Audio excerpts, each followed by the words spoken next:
दोस्तों नेक्स्ट बात करते हैं हम difference between planning commission and NITI Aayog. Right, तो मैंने बताया था जस्ट अभी बताया है कि प्लानिंग कमीशन जो है वो रिप्लेस कर दिया गया है। ठीक है, प्राइम मिनिस्टर ने रिप्लेस कर दिया था और इसके जगह पे आया है वो है नीति आयोग। राइट, तो नीति आयोग और प्लानिंग कमीशन में क्या डिफरेंस है हम ये देखने वाले हैं। राइट, तो सबसे पहला डिफरेंस जो है वो है नीति आयोग जो है वो एक थिंक टैंक बॉडी है। राइट, जो गवर्नमेंट को एडवाइस देती है। राइट, तो नीति आयोग का क्या काम है कि गवर्नमेंट को एडवाइस देना कि आप ये प्लान्स ये पॉलिसीज लागू करो तो ये आउटकम हो सकता है। राइट, एक तरीके का एडवाइस दे सकते हैं। तो जो एडवाइस नीति आयोग देगी वो मतलब बाइंड नहीं रहेगा। राइट, वो गवर्नमेंट पे बाइंड नहीं होगा कि गवर्नमेंट को वो पॉलिसीज या फिर वो प्लान जो है वो मानना ही मानना है, ऐसा कोई बात नहीं है, ऐसी कोई चीज नहीं है। नीति आयोग सिर्फ एक एडवाइजरी बॉडी है। अगर गवर्नमेंट चाहे तो मान भी सकती है उसका उनकी एडवाइस और ना चाहे तो नहीं भी मान सकती। Right, so it serve extra constitutional body limited. Right, constitutional body extra constitutional body है कौन? प्लानिंग कमीशन थी। राइट, प्लानिंग कमीशन थी और ये थिंक टैंक बॉडी है। सेकंड पॉइंट जो है it draws membership from wider expertise.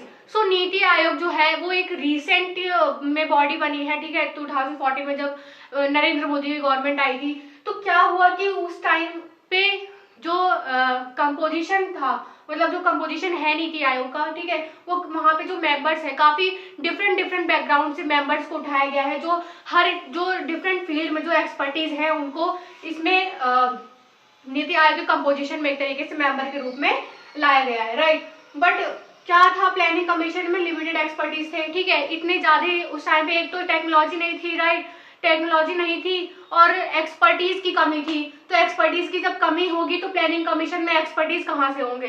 तो नहीं थे। राइट, सो थर्ड पॉइंट की बात करें तो it serve in spirit of cooperative federalism.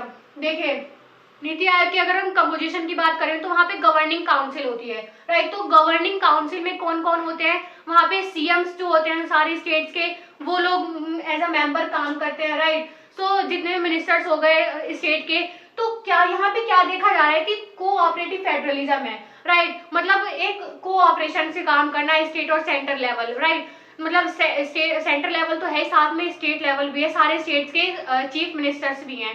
Right, तो इससे क्या होगा कि ग्रास रूट लेवल तक पॉलिसीज जो है वो इम्प्लीमेंट की जाएंगी। राइट, तो नीति आयोग जो है वो जनरल काउंसिल के थ्रू कोऑपरेटिव फेडरलिज्म को दर्शाता है। इसके साथ ही अगर हम तीसरे डिफरेंस की बात करें अगर प्लानिंग कमीशन में, तो state participation as specular in annual plan meeting. Right, fourth point जो है secretariat to be known as CEO appointed by prime minister. तो सेक्रेटरीट जो है सीईओ कहा जाता है, यानी कि चीफ एग्जीक्यूटिव ऑफिसर, जो कि अपॉइंट किए जाते हैं बाय प्राइम मिनिस्टर। इसके साथ ही साथ फोर्थ पॉइंट सेक्रेटरीट वर अपॉइंटेड थ्रू यूजर प्रोसेस, जो कि यूजर प्रोसेस होता है उसके द्वारा प्लानिंग कमीशन में सेक्रेटरीट को अपॉइंट किया जाता था। राइट, सो फिफ्थ पॉइंट जो है it focuses on bottom up approach of planning. मतलब बॉटम अप अप्रोच मतलब कि सबसे नीचे लेवल पे, यानी कि ब्लॉक लेवल या डिस्ट्रिक्ट लेवल से सबसे ऊपर या सेंटर लेवल। राइट, तो ये हो गया हमारा bottom up approach. But planning commission में क्या होता था? It followed a top down approach, मतलब कि टॉप से लेके और डाउन। सो नीति आयोग में क्या हुआ कि बॉटम से लेके और अप। राइट, बॉटम से लेके और टॉप। बट प्लानिंग कमीशन में क्या होता था कि टॉप से बॉटम काम होता था। ये हो गया, that is major difference between NITI Aayog and planning commission. So six point जो है it does not have power to allocate funds. Recent time में जो नीति आयोग है हमारी, ठीक है, तो नीति आयोग के पास में कोई पावर नहीं है कि फंड एलोकेट करे। फॉर एग्जाम्पल मान लीजिए स्टेट में डिफरेंट मिनिस्ट्रीज हो गई, ठीक है, तो जो भी प्रोजेक्ट वगैरह दिया गया या फिर उनका जो भी प्लान्स वगैरह है, तो उसे मतलब इम्प्लीमेंट करने के लिए ना कोई फंड्स नहीं मिलता पार्लियामेंट या फाइनेंस कमीशन से, फाइनेंस मिनिस्टर से। So which are vested in finance minister. So जितने भी रिसोर्सेज फाइनेंशियल रिसोर्सेज होते हैं उनके जो मिनिस्टर होते हैं वो है प्रेजेंट टाइम में निर्मला सीतारमण जी है। राइट, तो फाइनेंस मिनिस्टर से जो भी फंड एलोकेशन था वो नहीं होता है। अब ये है कि अगर किसी को जरूरत है तो फाइनेंस मिनिस्टर से आके फंड्स वगैरह ले सकते हैं। But it had power to allocate funds to ministries and state government. But planning commission में क्या था कि अगर कोई प्रोजेक्ट वगैरह है तो उसके लिए फंड एलोकेट करती थी कौन, गवर्नमेंट, ठीक है, सेंट्रल गवर्नमेंट फंड एलोकेट करती थी स्टेट गवर्नमेंट को। बट यहाँ पे आप लोग देख रहे होंगे कि कितना डिफरेंस है between NITI Aayog and planning commission, कि नीति आयोग जो है वो रिसेंट टाइम में फंड्स एलोकेट नहीं करती है किसी प्रोजेक्ट वगैरह के लिए, बट अगर किसी स्टेट को जरूरत है तो फाइनेंस मिनिस्टर के पास जाके फंड को मतलब बोल सकता है कि फंड की हमें जरूरत है, यानी कि फाइनेंशियल रिसोर्सेज की हमें जरूरत है। सो 7th पॉइंट जो है वो है it does not possess mandate to impose policies, right. तो नीति आयोग में क्या है कि कोई ऐसा मैंडेट नहीं है कि पॉलिसी जो है उसे इम्पोज किया ही जाए, राइट। तो देखिए एक मेजर डिफरेंस ये भी आता है कि नीति आयोग जो है वो 15 ईयर विजन का जो एजेंडा है वो लेके चलती है, बट प्लानिंग कमीशन जो है वो सिर्फ 5 ईयर का ही लेके चलती थी। जैसे आप लोगों को पता होगा 12 5 ईयर प्लान होते हैं, ठीक है, जो कि 1951 से स्टार्ट हुआ था और 2017 तक चला, राइट। सो 1951 से 2017 तक 12 5 ईयर प्लान जो है वो चले थे।